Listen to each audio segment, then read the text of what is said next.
What's up, everybody? How you doing? It's the Big Dog, and we've got a football game on Sunday against the Minnesota Vikings.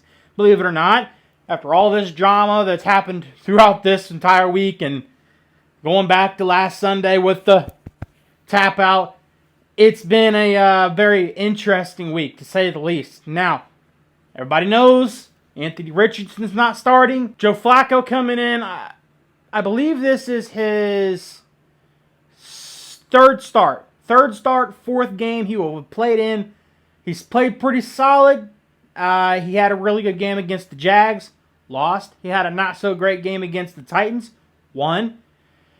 Came in against the Pittsburgh Steelers and had pretty solid day for what it's worth. So, what are we going to get from Joe Flacco? About said Anthony Richardson. Against the heaviest blitz percentage team in the league, the Minnesota Vikings, they blitz 60+% of the time. Coach Brian Flores is going to have this defense dialed up, ready to go, ready to get after a statue. And Joe Flacco, look, I think this is going to be a pretty tough game.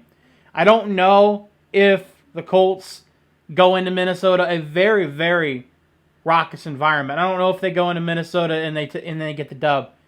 Minnesota's 5-2. The Colts 4-4. We do have Jonathan Taylor. I do like that. But the Vikings are third against the run. The Vikings are ninth in points, allowing 19.6 points per game, so just around 20. The Colts are 13th, allowing 21.5 points per game. I've said this all season. Every game that the Colts have played in has been a one-possession game, win or lose. They're 4-4. This game's going to be close. Okay, it's in Minnesota. Joe Flacco, he can get it done. I don't trust this defense against a pretty solid offense. Look, they're 17th in passing, 7th in points. They can put up points. Justin Jefferson has 41 catches, 646 yards, 5 touchdowns. Yeah, it says 5. While the Colts' leading receiver, Josh Downs, has 32 catches. 23 of those are from Joe Flacco. And that's only 2.5 games with the guy. 2 drops, so, I think one of those is with AR. Last week there were some drops by the receiver. That's going to be an issue going into this week. Hopefully, Joe Flacco can throw with anticipation and hit the receivers, and hopefully they limit the drops. But Josh Downs does have 351 yards. He's missed a couple of games, 3 touchdowns on the season. I think Josh Downs is going to have a big game. Joe Flacco likes some Josh Downs. Joe Flacco hits Josh Downs a lot. Like I said, he's got 23 receptions when Joe Flacco's throwing the ball. So I think Josh Downs can have a big game. Michael Pittman Jr., he's been okay this season. Nothing great.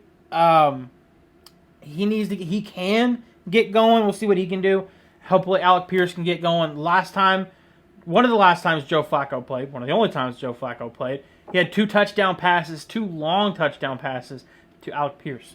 The Vikings do lean pretty heavy on the run game when they are allotted 24 or more carries. The Vikings are 5-0. When they are allotted 24 or less carries, 23 or less, they're 0-2.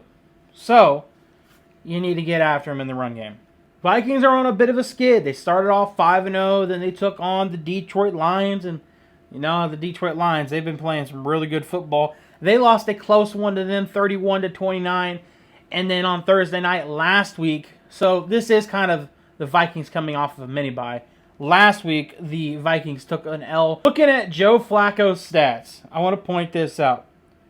718 yards, 716 yards, 7 touchdowns, 1 interception for 102.2 QBR.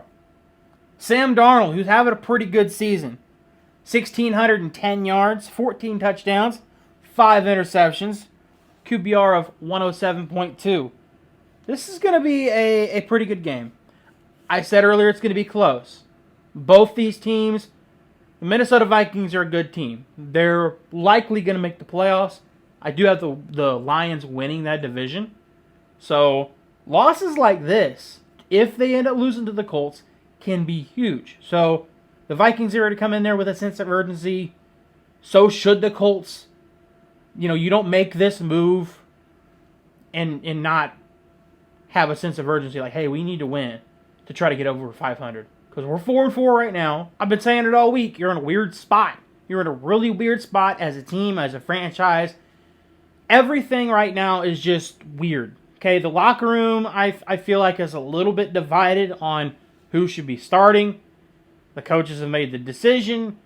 They didn't tell AR why. They only told a few people. And then they did tell AR why in a 45-minute meeting.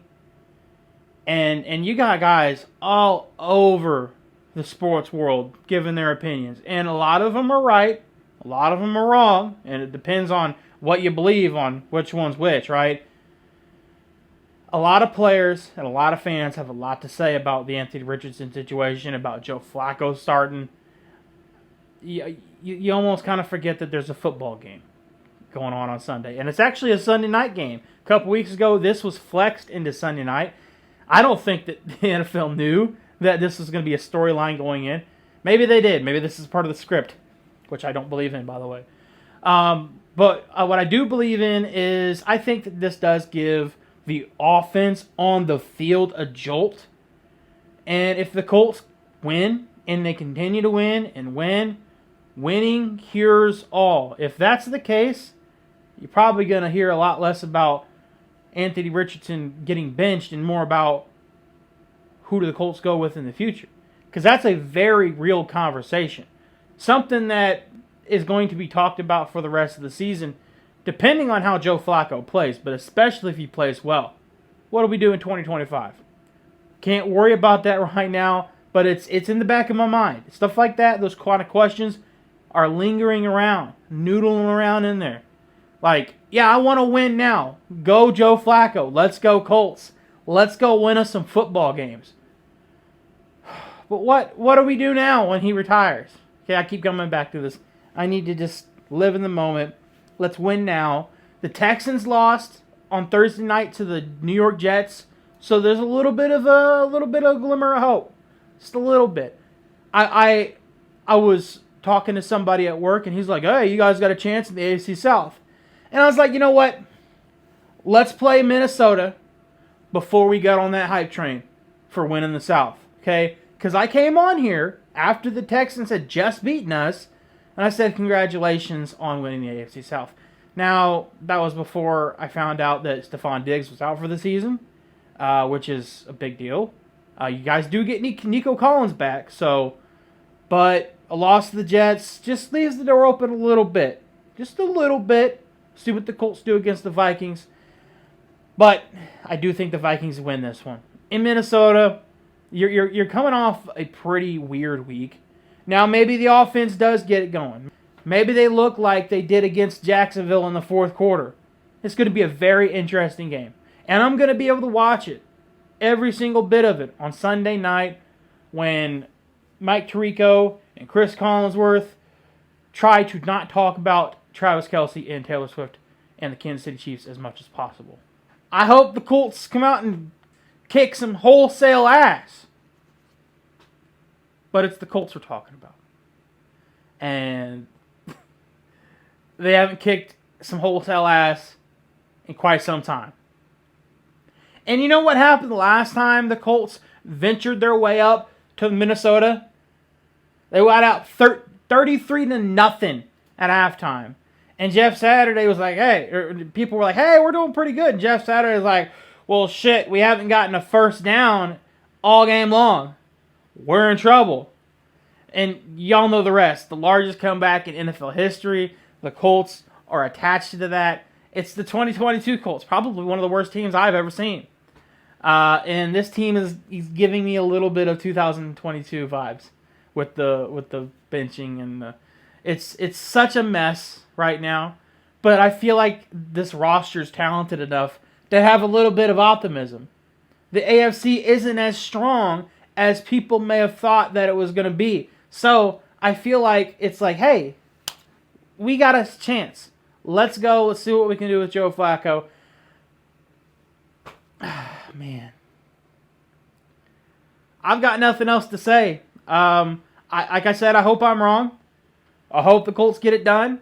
But unfortunately, I think the Vikings do get it done. in Minnesota. But that's all I've got. I am the big dog named Austin. And as always, go Colts.